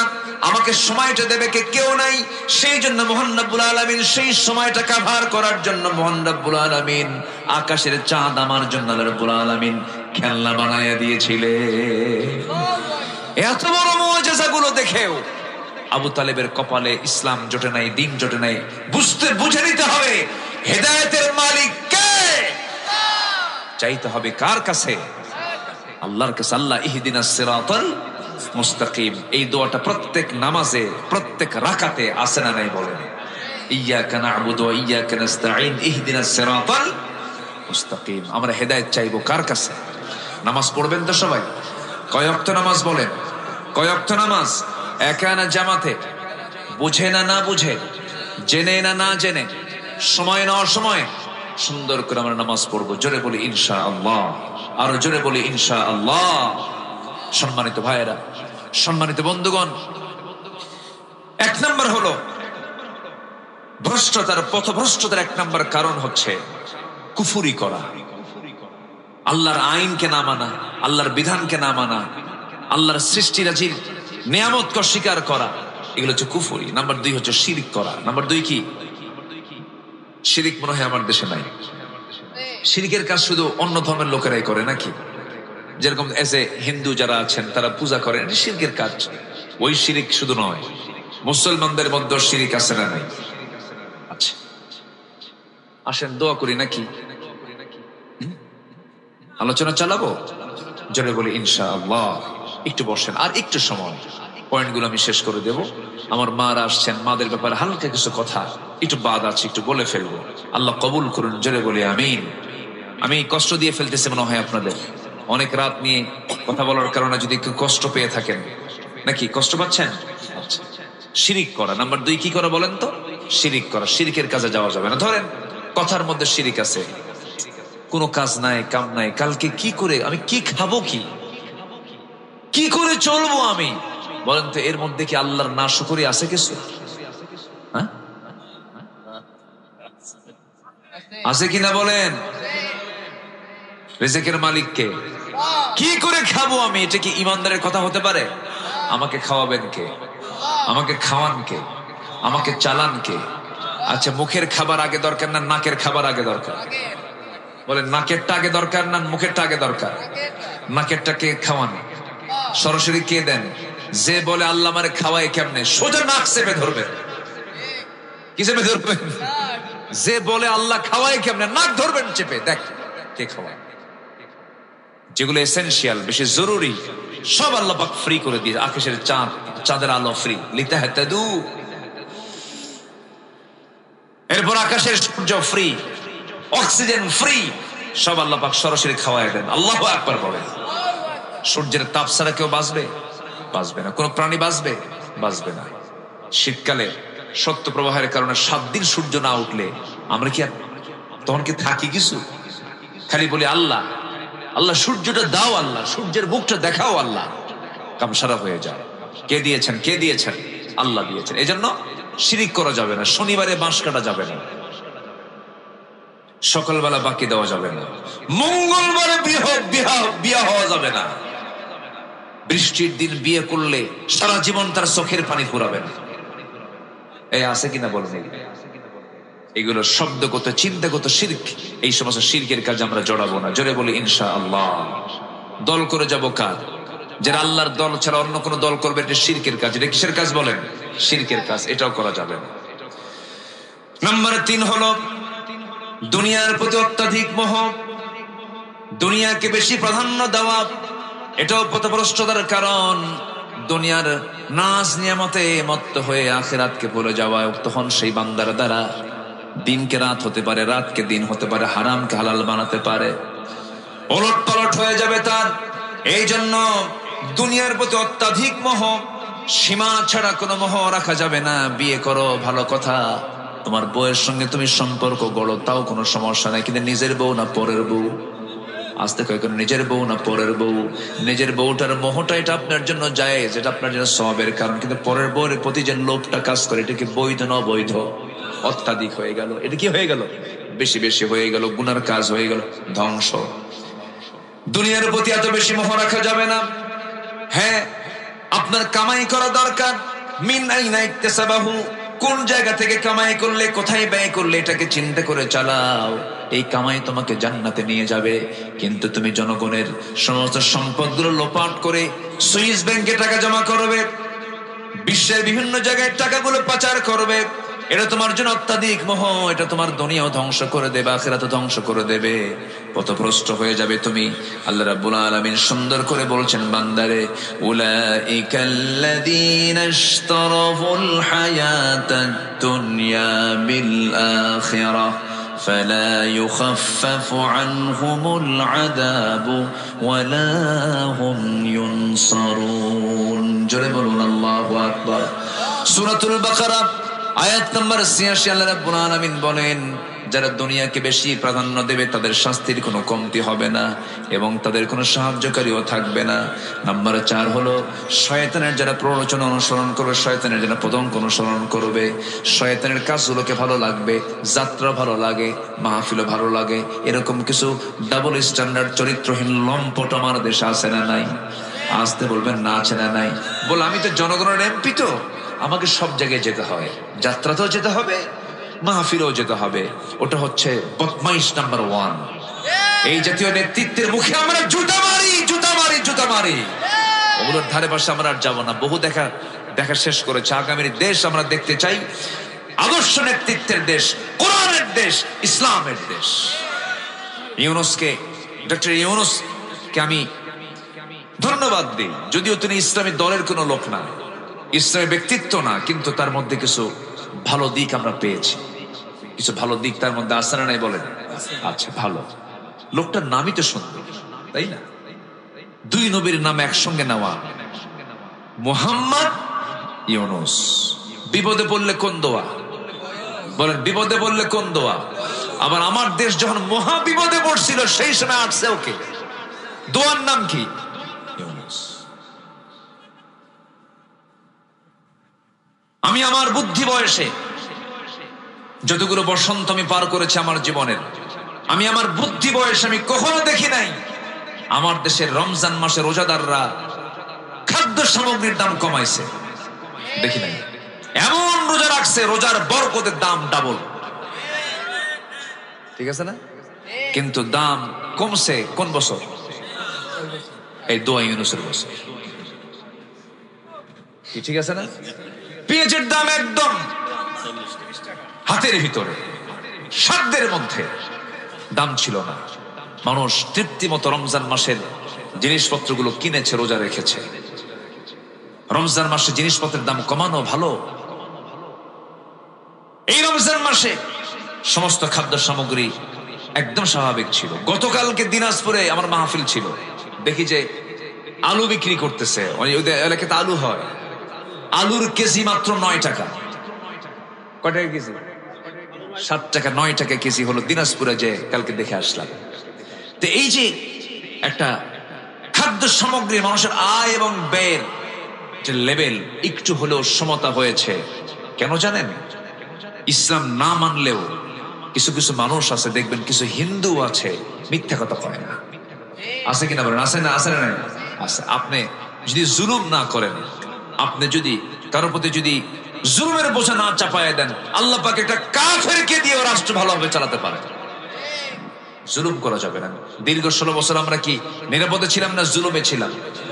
নিরাপদে না জুলুমে? এই মাহফিল যদি ওই প্রেক্ষাপট থাকতো, হতো হলেও ডানে বামে কিরামন কাতিবিন বসে থাকতো, আর মাঝে মাঝে হুমকি দিত, থানায় ফোন দিয়ে বলতো বক্তার গতিবিধি ভালো না, তাড়াতাড়ি ফোর্স পাঠায় দেন। এই কথা কি বুঝতেছেন আপনারা? এগুলোই করত বদমাইশ। এখন একটা মহল চাচ্ছে তাড়াতাড়ি নির্বাচন হয়ে যাক। আমাদের দাবি হচ্ছে প্রতিটি হত্যার বিচার বাংলার মাটিতে আগে হতে হবে। ঠিক কিনা বলেন? এই প্রেক্ষাপটে যাদের রক্ত ঝরেছে সেই রক্তের সঙ্গে বেঈমানি আমরা করতে পারবো না। সস্তা সস্তা ক্ষমতা পেতে চাও না, আমরা এটা হতে দেব না। চাঁদাবাজি শেষ হয়নি, চাঁদাবাজি এখনো আছে। চাঁদাবাজদের চিহ্নিত করতে হবে, অসৎ নেতৃত্বের মুখে থুতু দিতে হবে, বাতিল নেতৃত্বের মুখে থুতু দিতে হবে। আগামীর সরকার আমরা দেখতে চাই নামাজের সরকার, কোরআনের সরকার, ইসলামের সরকার। আমরা সব দেখা শেষ করেছি, এখন আমরা দেখবো এখন ইসলামের দেশ। আল্লাহ কবুল করুন। জোরে বলি আমিন, আরো জোরে আমিন। কষ্ট দিয়ে ফেললাম, কষ্ট দিয়ে ফেলতেছি আমি নাকি? ফজর পড়বেন কারা কারা? হাত তোলেন দেখি। ফজর পড়বেন কারা কারা? জোরে বলি আল্লাহ আমাদেরকে ফজর, জোহর, আসর, মাগরিব, ইশা 5 ওয়াক্ত সালাত আদায় করার তৌফিক তুমি আল্লাহ দিয়া দাও। জোরে বলি আমিন, আরো জোরে আমিন, আরো জোরে আমিন। নাম্বার 4 হলো শয়তানের প্ররোচনা অনুসরণ করলে পথভ্রষ্ট হয়ে যাব। শয়তানের বহু ফাঁদ আছে। লটারি ধর, কি বলেন বলেন, কি ধর? শয়তান কি কয়? ধর লটারি। এই যে প্ররোচনা, ক্যাসিনো, ফ্রি ফায়ার, পাবজি। যুবকরা কিন্তু ঠিকই টের পাচ্ছে আমি কোন দিক দিয়ে দিচ্ছি। এই যুবকরা, এই সমস্ত অনলাইন গেমিং, এগুলো সব কার ফাঁদ? কার ফাঁদ? কার ফাঁদ? শয়তানের। এগুলো করা যাবে না। ইন্নাশ শাইতানা লাকুম আদুফুন ফাত্তাখিযুহু আদুওয়া। আর শয়তান মানুষকে সত্যতার দিকে ঠেলে দেয়, শয়তান মানুষকে বিপদগামী করে ফেলে। শয়তানের কাজই হলো বান্দাকে কেমন করে পথভ্রষ্ট করে জাহান্নামের লাইনে নিয়ে যায়। এই জন্য ওই সমস্ত কাজ আমরা জড়াবো না। জোরে বলি ইনশাআল্লাহ। কোন নেশার দিকে আমরা যাব না। জোরে বলি ইনশাআল্লাহ। নাম্বার 5, আল্লাহর আয়াত বিধিবিধানকে নিয়ে যারা বাক বিতণ্ডা করে, এই আয়াত চলবে না, এই আয়াত এই বর্তমান দুনিয়াতে চলতে পারে, এরকম আছে না? বলার মতো লোক আছে কিনা বলেন? কি আইন চলে? একটা মানুষকে প্রকাশ্যে ধরে সাতক্ষীরার মোড়ে জেনা করেছে বলেই তাকে পাথর মেরে এবং সবার চোখের সামনে তাকে কতল করে শেষ করা হবে। এটা অমানবিক। দেখছেন কি মানবতা? হ্যাঁ, কি মানবতা দেখাচ্ছে। অথচ জেনার ফলে এমন মরণ ব্যাধি হচ্ছে, একটার কারণে হাজার হাজার মানুষের জীবন চলে যাবে। অবৈধ জেনা মানে সেখানে অসুস্থতা, মহামারী, বিভিন্ন রোগ দেখা দিয়ে দেয়। এই জন্য জেনা আছে যেখানে, শাস্তি সেখানে দুর্বল না মজবুত? মজবুত শাস্তি সেখানে নিশ্চিত করতে হবে। আল্লাহর বিধিবিধানকে নিয়ে কখনো বাকবিতণ্ডা করা যাবে না। নাম্বার 6, অহংকার বসে আল্লাহর হুকুমকে অমান্য করা। এরকম বহু লোক কিন্তু আছে। অহংকার করেছিল শয়তান। অহংকার কে করেছিল? শয়তান। ওয়াইদ কুলনা লিল মালাইকাতি ইসজুদু লিআদম ফাসাজাদু ইল্লা ইবলিস আবা, অস্বীকার করলো। ওয়াস্তাকবারা, অহংকার করলো। আকাশ এবং জমিনে সর্বপ্রথম যে অপরাধ হয়েছে সেটা হচ্ছে অহংকার। সেটা কি বলেন? অহংকার। সে অহংকারকে চূর্ণ করে দিয়ে দেন সব সময়ের জন্য। তিনি কে? আল্লাহ পাক। আচ্ছা, এরপরে জুলুম। জুলুম হলো পথভ্রষ্টতার অন্যতম একটা কারণ। জুলুম যেখানে থাকবে, যে জালিম হবে সে পথভ্রষ্ট হয়ে পড়বে। জুলুমের কাছে আমরা যাব না। জোরে বলি ইনশাআল্লাহ। নাম্বার 8 হলো মানুষকে আল্লাহর পথ থেকে বিচ্যুত করার চেষ্টা করা। নাম্বার 9 হলো রাসূলের বিরুদ্ধে চারণ করা। নাম্বার 10 হলো ঈমান আনার পর বারবার কুফরিতে প্রত্যাবর্তন করা। ইন্নাল্লাযীনা কাফারু বা'দা ঈমানিহিম সুম্মা ইজদাদু কুফরান লান তুকবালা তাওবাতুহুম। দেখবেন কিছু কিছু লোক আছে, একবার লাইনে আসে আবার বেলাইনে যায়। আছে কিনা বলেন? আছে কিনা বলে? এরকম যারা করবে এরাও পথভ্রষ্ট হয়ে পড়বে। আল্লাহ পাক বলছেন সুম্মা ইজদাদু, তাদের এই কুফরির এটাই বৃদ্ধি পেয়ে যাবে, এটাই প্রবল হয়ে যাবে। আসুন পথভ্রষ্টতার এই 10টি কারণকে চিহ্নিত করে, এই 10টি পথকে পরিহার করে আমরা সিরাতুল মুস্তাকিমের লাইনে উঠে যাই। জান্নাতের লাইন কয়টা বলেন? জান্নাতের লাইন কয়টা? একটা। বলুন ইহদিনাস সিরাতাল মুস্তাকিম। আল্লাহ পাক এই লাইনে সবাইকে চড়ার তৌফিক দান করুন। মা বোনদেরকে দিন মেনে, শরীয়ত মেনে, পর্দা পুশিদায় 100% থাকার তৌফিক দান করুন। খালাতো ভাই, মামাতো ভাই, দুলা ভাই, দেখা করা জায়েজ, আস্তে দেখা করা জায়েজ নাই। এবং খালাদেরও সতর্ক থাকতে হবে যে বোনের ছেলে আমার বাড়িতে ঘন ঘন আসে কেন, আর সালাম ঘন ঘন দেয় কেন, খালাম আসসালামু আলাইকুম, খালাম মানে খালাতো বোন একটা আছে। এগুলো খালাকে চিহ্নিত করতে হবে। 100% পর্দা নিশ্চিত করার চেষ্টা ফ্যামিলিকে রাখতে হবে। বেড়া ক্ষেত খায়। কি ক্ষেত খায়? এলাকা আছে নাকি কথা? হ্যাঁ, বেড়াই কিন্তু ক্ষেত খায়। দূরের মানুষের ক্ষতির চাইতে কি করে বেড়া? কাকড়। কাকড় কি? ও, বেড়া কাকড় খায়। ও, আমাদের জেলামির মহোদয় কথাটা বলছিলেন তার আলোচনায়। আমি কাকড় কি, আমি এটা ভাবতেছিলাম। জি ঠিক আছে। এই জন্য এই দুলা ভাই ধরেন, দেবর দেবর দেবর হচ্ছে মৃত্যু তুল্য। বলেছেন মুহাম্মদ সাল্লাল্লাহু আলাইহি ওয়াসাল্লাম, দেবর আল হামু আল মাউত। দেবরের সঙ্গে দেখা তো করা যাবে না, ধারে বসে যাওয়া যাবে না। কি কথা কি বুঝতেছেন? ভাবি দেবর দেখা করা জায়েজ। অনেকে বলে আমার বড় ভাইয়ের বউ ভাবি আমার মায়ের মতো। দেখছেন কি ফালতু বেসাল এগুলো, এগুলো ফালতু কথা, এগুলো কথার কোনো মূল্য নাই। ভাবি যদি মায়ের মতোই হয়, ভাই যদি মরে যায়, বিয়ে করে জায়েজ আছে না নাই? মা মা হয় কেন? যেটা জায়েজ হয় সেটা কোনদিন মায়ের মতো হয়? কখনোই না। দুলাভাইয়ের হুন্ডায় চড়া যাবে না। কিছু দুলাভাই আছে বউরে তোলে না, খালি হুন্ডায় তোলে শাড়িরে। এরকম আছে কিনা বলেন? ওটা কি ভালো দুলাভাই না বদমাইশ দুলাভাই? বদমাইশ দুলাভাই হুন্ডায় তোলে। এখন চিন্তা করে যে আমি যদি না উঠি দুলাভাই কি মনে করবে। বারবার বলতেছে ওঠে, এটা দূরেই থাকে। হুন্ডা থেকে মাঝখানে গ্যাপ রেখে যেন গায়ের সঙ্গে গা না লাগে। একটু ভালোই মানে একটু ডিস্টেন্স রেখে চলে, কিন্তু দুলাভাই এমন দুষ্ট, সামনে গিয়ে এমন ব্রেক মারে, গ্যাপ পূরণ আছে না নয়? গ্যাপ পূরণ করার কোন সুযোগ দেওয়া যাবে? এগুলো খেয়াল রাখতে হবে। আমার মা পর্দা কিন্তু দূরের মানুষের সাথে যতটুকু পর্দা করবেন তার চাইতে বেশি পর্দা করতে হবে নিজ অঙ্গনে। বাইরে বিশাল পর্দা, মনে হচ্ছে রাবিয়া বস্তি আসতেছে, রাবিয়া বস্তি, কিন্তু উপরে ফিটফাট, ভিতরে ও এটাও এইদিকে আছে কথা।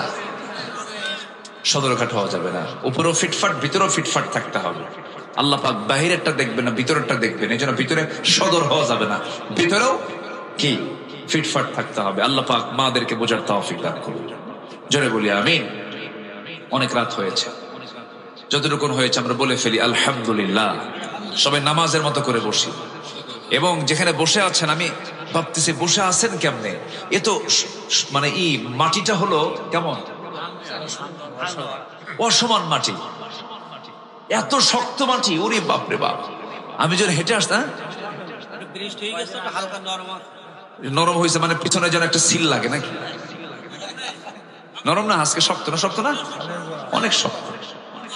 যে বসেন ভাই, বসেন বসেন বসেন। সবাই বলে সুবহানাকাল্লাহুম্মা ওয়া বিহামদিকা আশহাদু আল্লা ইলাহা ইল্লা আনতা আস্তাগফিরুকা ওয়া আতুবু ইলাইকা। যিনি চলে যাচ্ছেন দোয়া ছাড়া, আমি ভাববো উনি কৃপণ মানুষ।